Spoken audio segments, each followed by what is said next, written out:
Good evening, everyone. I hope that all is well with you. And I wish that we could say the same for the whole world and for Israel and the Palestinian people and all that's going on over there and all the surrounding nations. But we can say all is well, just like the little widow woman that came unto Elijah when her son fell down and hit his head, and she laid in her lap, and then the child died, and she came unto Elijah, Eliah, which means Yahovah. He is God, Eliah, Elijah. But he said unto her, all's well. She was holding her dead son in her arms. She said, all is well. And that's when God gave Elijah the power to raise that child back up to life again. Gave him back to his mother. And also, International Fellowship of Christian Jews, y'all have heard of that.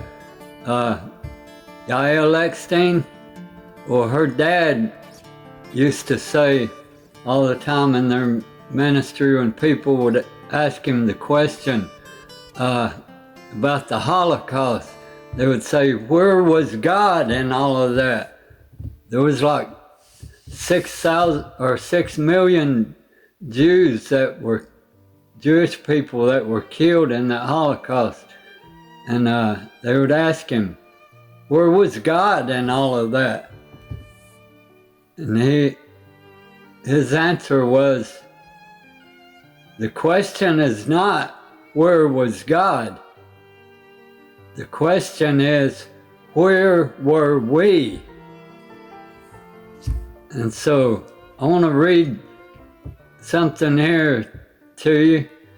It's about let every soul be subject to the higher power, for there is no power given among men on earth except that which is ordained by God himself.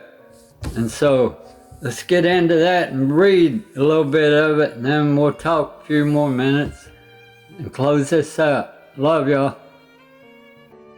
Okay, this is right here in Romans chapter 13. Responsibilities toward higher powers. It says, verse 1, let every soul be subject unto the higher power, for there is no power but of God. The powers that be are ordained of God.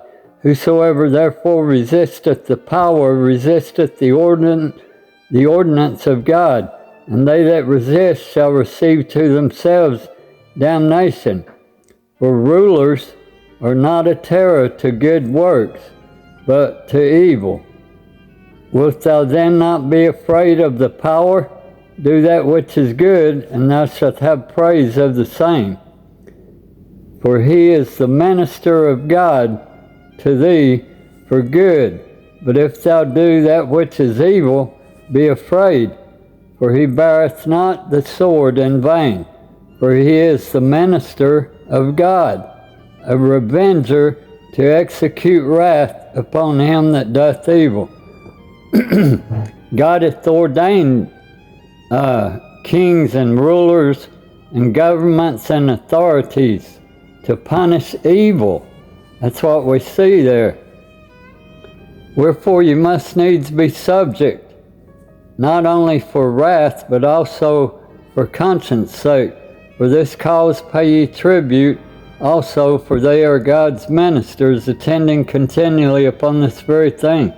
That's why we pay taxes, to support them, and they protect and guard our families and friends. And when you go out in public, they're there on duty. They're doing the job they were ordained to do. But they're sent to punish. They don't carry the sword in vain. They punish evil. Render therefore to all their dues, tribute to whom tribute is due, custom to whom custom, fear to whom fear, honor to whom honor. Owe no man anything but to love one another, for he that loveth another hath fulfilled the law. For this, thou shalt not commit adultery, thou shalt not kill, thou shalt not steal, thou shalt not bear false witness, thou shalt not covet, and if there be any other commandment, it is briefly comprehended in this saying, namely, thou shalt love thy neighbor as thyself. Love worketh no ill to his neighbor. Therefore love is fulfilling of the law. And knowing the time now is short, our salvation is nearer than before. You see there? That's some good word, huh? Got Mr. Horse here. He'll run into the battle for you. But the man who wrote that, he was very well, highly trained in the Torah and very skillful in it. And he said that among all his peers, he was faultless in the Torah. And so he met the Lord, remember, on the road to Damascus, and was blinded by that bright light. And he asked him, "Who is it, Lord?" And he said, "My name is Yahoshua." He spoke to him in the Hebrew tongue, so he said Yahoshua. But he's the one that wrote that. After the Lord called him, he was persecuting Jews and Christians, and not Jews, but Christian people. He was a Jewish man and also a Roman citizen, but he knew the Torah very well, and he said all that law is fulfilled in loving each other and loving God. But he said God has ordained these authorities and powers to rule over terror, over evil, to put them in their place.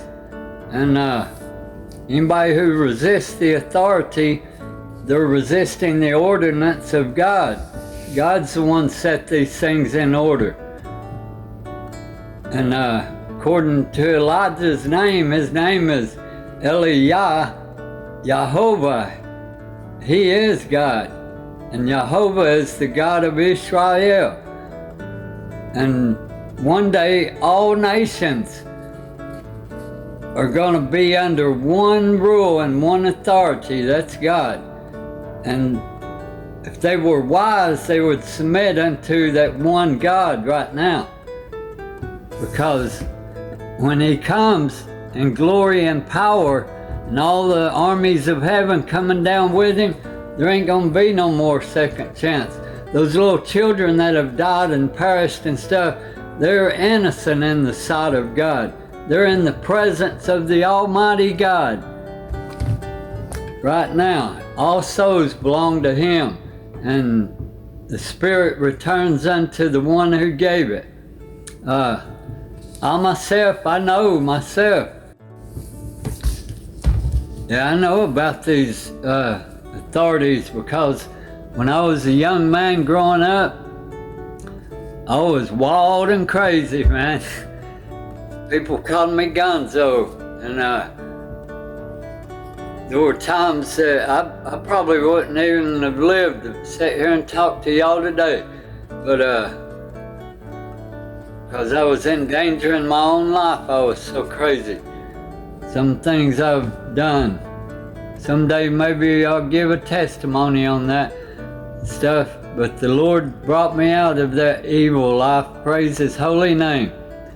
But anyway, there were times when the authorities got me and they locked me up, and that's how I started thinking, what's good, what's evil. And even Hamas people, I guess you heard already that word Hamas is in the Bible, the Holy Scriptures. When you read about violence and stuff, in the Hebrew word language, that's the word Hamas. That's where they got their name from. But I've seen some testimonies of some of them guys with ISIS and Hamas, and the authorities captured them, and they got locked up, and all they had was time to think about the evil they had done and all the people they had hurt. And their people too, their hearts were being broken at that time, and wondering if they could be forgiven, I guess. And they said that somebody appeared to them and told them, "I forgive you." And they couldn't believe it. They said they were confused. "How could you forgive me? I've done such great evil things." And they asked, "What is your name?" And he said, "My name is Jesus." He forgives, Yahshua. But in that chapter 13, Apostle Paul mentioned the 10 Commandments. Who gave those commandments? The God of Israel to Moses there on Mount Sinai. There when he appeared before all of Israel and gave them the 10 Commandments. All nations need to submit to that. Whose side should we be on? The one who is on the side of the good, fighting to protect the innocent, and that we might live a quiet and peaceful life. What should we do? Pray for them. Keep on praying. Father, bless all the nations of the world. Yes, lead them into truth. I love y'all. Shalom.